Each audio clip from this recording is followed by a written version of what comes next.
आज मैं मिश्रण से 2 प्रश्न लिया हूं, ये दोनों प्रश्न को सॉल्व करके देखिए। जिन लोगों से सॉल्व हो गया तो समझ लीजिए कि आप लोगों का मैथ अच्छा हो चुका है, और जिन लोगों से सॉल्व नहीं हो पाया तो मेहनत करने का जरूरत है, सीखने का जरूरत है। अब चलते हैं प्रश्न की ओर। सबसे पहले प्रश्न को समझिए, इसी तरह का प्रश्न एग्जाम में आता है। एक व्यक्ति ने 90 किलोमीटर दूरी 9 घंटे में तय की। इसमें से उसने कुछ दूरी 8 किलोमीटर प्रति घंटा की दर से पैदल तथा शेष दूरी 17 किलोमीटर प्रति घंटा की दर से साइकिल द्वारा तय की। पैदल तय की गई दूरी कितनी है? समझने का प्रयास कीजिएगा, इसी तरह का प्रश्न एग्जाम में आता है। कैसे सॉल्व करना है एक बार अच्छा से सीख लीजिए, समझ लीजिए, फिर कभी कोई दिक्कत नहीं होगा। तो सबसे पहले आपको इस तरीके से बना लेना है, और पार्ट 1 और पार्ट 2 को नहीं देखे होंगे तो पार्ट 1 और पार्ट 2 को जरूर देखिएगा, कॉन्सेप्ट क्लियर हो जाएगा।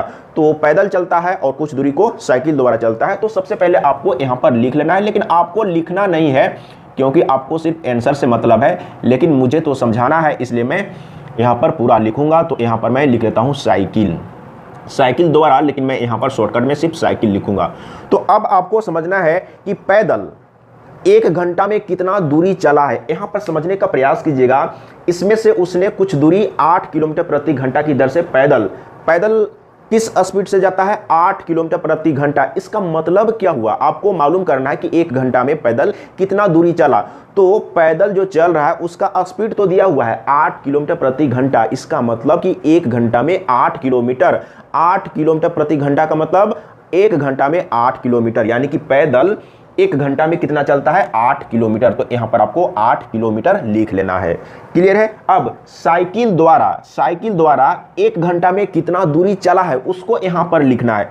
तो यहां पर क्या लिखा हुआ है? इसके बाद शेष दूरी 17 किलोमीटर प्रति घंटा की दर से साइकिल द्वारा, यानी कि साइकिल द्वारा 17 किलोमीटर प्रति घंटा की रफ्तार से दूरी को तय करता है। अब यहां पर समझिएगा, साइकिल द्वारा तो 17 किलोमीटर प्रति घंटा, इसका मतलब क्या हुआ? 1 घंटा में 17 किलोमीटर। यहां पर आपको क्या लेना है? यानी कि साइकिल द्वारा 1 घंटा में कितना दूरी चला। तो स्पीड से ही मालूम चल रहा है, स्पीड से मालूम चल रहा है कि 1 घंटा में 17 किलोमीटर दूरी चलता है। तो यहां पर आपको 17 ले लेना है। एक बार अच्छा से सीखिए, और कहीं पर डाउट हो, कंफ्यूजन हो तो कमेंट में लिखिए, मैं फिर से समझाने का प्रयास करूंगा। लेकिन एक बार सीखिए, समझिए, इसी तरह का प्रश्न एग्जाम में आता है, और मुझे लगता है कि शायद ये प्रश्न किसी से भी नहीं बनेगा, लेकिन आप प्रैक्टिस करेंगे, अभ्यास करेंगे तो बहुत ही आसान है। एक बार सीखने का प्रयास कीजिए। और यहाँ पर क्या लेंगे, अब यहाँ पर समझ लीजिए, जैसे क्रयमूल्य विक्रय मूल्य पर आधारित प्रश्न रहेगा तो यहाँ पर मिश्रण का क्रय मूल्य लेके चलते हैं, जिसको औसत मूल्य कहते हैं। औसत,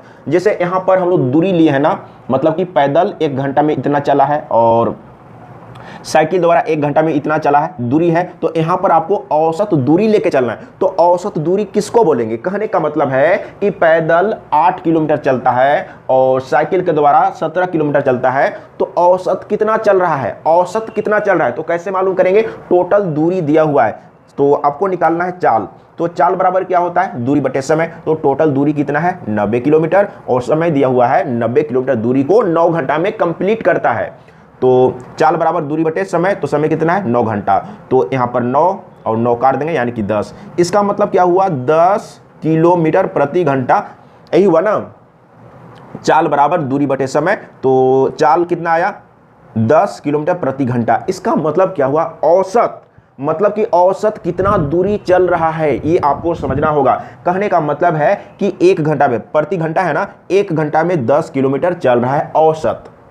समझने का प्रयास कीजिए, 1 घंटा में कितना दूरी चल रहा है? यानी कि 10 किलोमीटर चल रहा है, यानी कि औसत दूरी। औसत दूरी 1 घंटा में कितना चल रहा है? तो 10 किलोमीटर। ये समझने का कोशिश कीजिए, 2 बार 3 बार 4 बार प्रैक्टिस कीजिए, सीखिए, एक बार समझिए, फिर कभी कोई दिक्कत नहीं होगा। इसके बाद आपको क्या करना है? इस लाइन में आपको ध्यान देना है। इस लाइन में कौन बड़ा है? ये बड़ा है ना, और ये छोटा है। तो बड़ा वाला में से छोटा वाला को माइनस कर दीजिए। तो 17 में 10 घटाएंगे तो यहाँ पर 7। यहाँ पर अनुपात का चिन्ह दे दीजिए, जो भी वैल्यू आएगा अनुपात में आएगा। और ये दोनों में कौन बड़ा है? इस लाइन में ये बड़ा है, तो बड़ा में से छोटा को घटा दीजिए। तो 10 में 8 घटाएंगे तो 2, यहाँ पर 2 आ गया। ये जो आया है क्या आया है? जैसे यहाँ पर हम लोग दूरी लिए हैं तो पैदल चला गया दूरी यहाँ पर आ चुका है, और साइकिल द्वारा चला गया दूरी आ चुका है, लेकिन अनुपात में है ना, अनुपात में। अब आपको निकालना क्या है? तो यहाँ पर लिखा हुआ है पैदल तय की गई दूरी कितनी है। तो पैदल कितना चला है? पैदल 7 चला है, अनुपात में 7 चला है। अब आपको निकालना है पैदल तय की गई दूरी कितनी है। एक बार सीखिए, मैं सिखाने के चलते मैं टाइम को ले रहा हूं। अगर आप सीख लेंगे, समझ लेंगे, तो इसी को सॉल्व करने में शायद 20 सेकंड, 25 सेकंड, 30 सेकंड समय लगेगा। तो अब क्या करेंगे, तो टोटल दूरी कितना है, टोटल दूरी 90 किलोमीटर है। तो आपको इस पर निकालना है ना, तो मैं पहले भी बता चुका हूं, बहुत बार मैं इस तरीके से बता चुका हूं। तो अब क्या करेंगे, बटे में क्या लेकर चलेंगे, अनुपात में जो संख्या है उसको जोड़ के। तो कितना है, 7 2 9 है। इसके बाद जिसका निकालना है उसी से गुना करेंगे, यानी कि पैदल चला गया दूरी निकालना है ना, तो पैदल अनुपात में कितना है, 7 है, तो यहां पर 7 से आप गुना कर दीजिए, तो पैदल चला गया दूरी निकल जाएगा। क्या बोला है, पैदल तय की गई दूरी कितनी है, तो इसको काटिए, तो यहां पर 10 हो जाएगा, और 10 7 70, यानी कि पैदल कितना चला है, तो 70 किलोमीटर चला है। इसका राइट आंसर देख लीजिए कहां पर है, ए ऑप्शन सही है। इसी तरीके से सॉल्व करते हैं, कितना आसान है। मैं समझाने के चलते समय को लिया हूं। आप सोच रहे होंगे कि सर आप इसको बताने में तो 4 मिनट 6 मिनट ले लिए टाइम, लेकिन मैं समझाने के चलते लिया हूं। एक बार आप सीख लीजिए और आप बना के देखिए, आप कितना आसान तरीके से कम समय में बना लेंगे। अगला प्रश्न, दूसरा नंबर। सबसे पहले प्रश्न को अच्छा से समझिए। एक ग्वाला दूध को क्रय मूल्य पर बेचने का दिखावा करता है, परंतु वह इसमें पानी मिलाकर बेचने से 25% लाभ कमाता है। इस मिश्रण में कितने प्रतिशत पानी है। बहुत ही आसान प्रश्न है, समझने का प्रयास कीजिएगा। तो सबसे पहले आपको इस तरीके से बना लेना है। इसके बाद दूध का क्रय मूल्य आपको कुछ भी मान के चलना है, तो मैं यहां पर लिख लेता हूं सीपी ऑफ मिल्क। समझने का प्रयास कीजिएगा, इसका मतलब हुआ दूध का क्रय मूल्य, यानी कि दूध को कहीं से खरीद के लाया और उसको बेच रहा है, ये आपको समझना है। तो मान लेते हैं कि 100 रुपया में खरीद के लाया, 1 लीटर मिल्क यानी कि दूध को 100 रुपया में खरीद के लाया, ये आप मान के चलिए। आप कुछ भी मान के चल सकते हैं, 1 रुपया या XYZ कुछ भी मान के चल सकते हैं, लेकिन 100 मान के चलेंगे तो आसान होगा। अब समझने का प्रयास कीजिएगा, तो दूध को यानी कि 1 लीटर दूध को 100 रुपया में खरीद के लाया। अब इधर में पानी भी मिला रहा है ना, तो पानी को कितना में खरीद के लाया, पानी का क्रय मूल्य क्या है, तो यहां पर आपको लिखना है सीपी ऑफ वाटर। तो मैं यहां पर लिख लेता हूं सीपी ऑफ वाटर, यानी कि पानी का क्रय मूल्य। तो पानी का क्रय मूल्य क्या होगा, 0 रुपया। पानी का क्रय मूल्य क्या होगा, 0 रुपया, क्योंकि फायदा कमाना है तो कौन खरीद के मिलाएगा, फ्री में मिलाएगा ना, यानी कि कुआं का पानी हो या चापाकल का पानी हो, तो आपको यहां पर पानी का मूल्य यानी कि क्रय मूल्य 0 रुपया ले लेना है। अब समझने का प्रयास कीजिएगा, दूध में जब पानी मिलाता है तो भी 100 रुपया में ही बेच रहा है, 100 रुपया में मिल्क खरीद के लाया है। समझने का प्रयास कीजिएगा, 1 लीटर दूध को 100 रुपया में खरीद के लाया है और 100 रुपया के रेट से ही बेच रहा है पानी मिलाने के बाद। अब यहां पर समझिएगा, तो पानी मिलाने के बाद 100 रुपया में ही बेच रहा है। यहां पर लिखा हुआ भी है, एक ग्वाला दूध को क्रय मूल्य पर बेचने का दिखावा करता है, यानी कि क्रय मूल्य पर ही बेच रहा है। तो जितना में खरीद के लाया उतना ही में बेच रहा है, लेकिन पानी मिलाया जिसके चलते उसको फायदा हो रहा है। तो मिश्रण का विक्रय मूल्य कितना है, यानी कि बेच रहा है जितना में खरीद के लाया उतना ही में बेच रहा है, ये समझने का प्रयास कीजिएगा। 100 रुपया में खरीद के लाया और 100 रुपया में ही बेच रहा है। तो बेचने के समय दूध और पानी है, यानी कि दूध में पानी को मिलाया है, तो आप कहेंगे मिश्रण का विक्रय मूल्य क्या है, तो 100 रुपया है, यानी कि दूध में पानी मिलाने के बाद भी 100 रुपया में ही बेच रहा है। तो मिश्रण का विक्रय मूल्य कितना है, यानी कि सेलिंग प्राइस कितना है मिश्रण का, यानी कि 100 रुपया है, ये समझने का प्रयास कीजिएगा।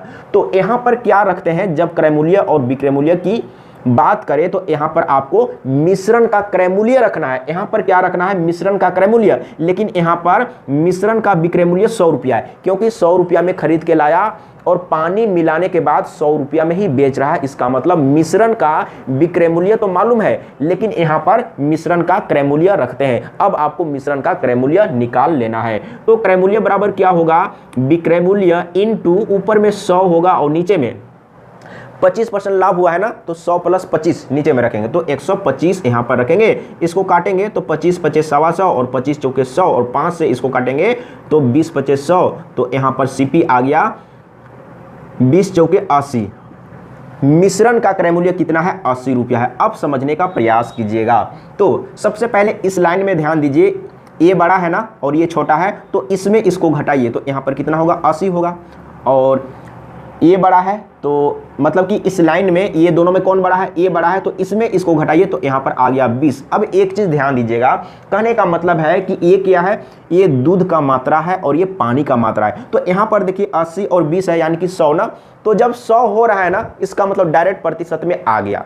तो या अगर आप प्रतिशत निकालना चाहें तो आप निकाल सकते हैं। जैसे कहने का मतलब है कि ये क्या है, ये पानी का मात्रा है, तो यहाँ पर ये दोनों को जोड़ने से 100 आ रहा है ना, तो यहाँ पर डायरेक्ट आपको ये प्रतिशत में आ गया है, यानी कि 20% पानी है। तो इसमें क्या बोला है, इस मिश्रण में कितने प्रतिशत पानी है।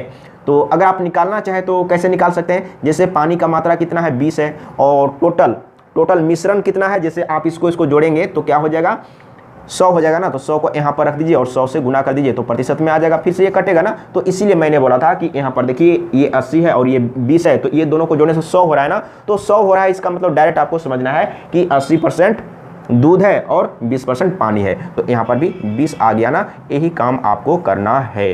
तो बिल्कुल समझ में आ गया होगा। अगर कहीं पर डाउट हो, कंफ्यूजन हो तो कमेंट में लिख के बताइएगा, मैं फिर से समझाने का प्रयास करूंगा। और इसी तरह का प्रश्न एग्जाम में आता है, मेहनत कीजिए और चैप्टर वाइज अच्छा से पढ़ाई करिए, तभी आप सभी तरह का प्रश्न को सॉल्व कर पाएंगे। अगर ऊपर पढ़ाई करेंगे फिर एग्जाम में प्रश्न छूट जाएगा, 100% छूटेगा ऊपर पढ़ाई करने से। इसीलिए मैं कहता हूं कि सबसे पहले चैप्टर वाइज अच्छा से पढ़ाई करिए। तो आज के लिए इतना ही। जय हिंद, वंदे मातरम।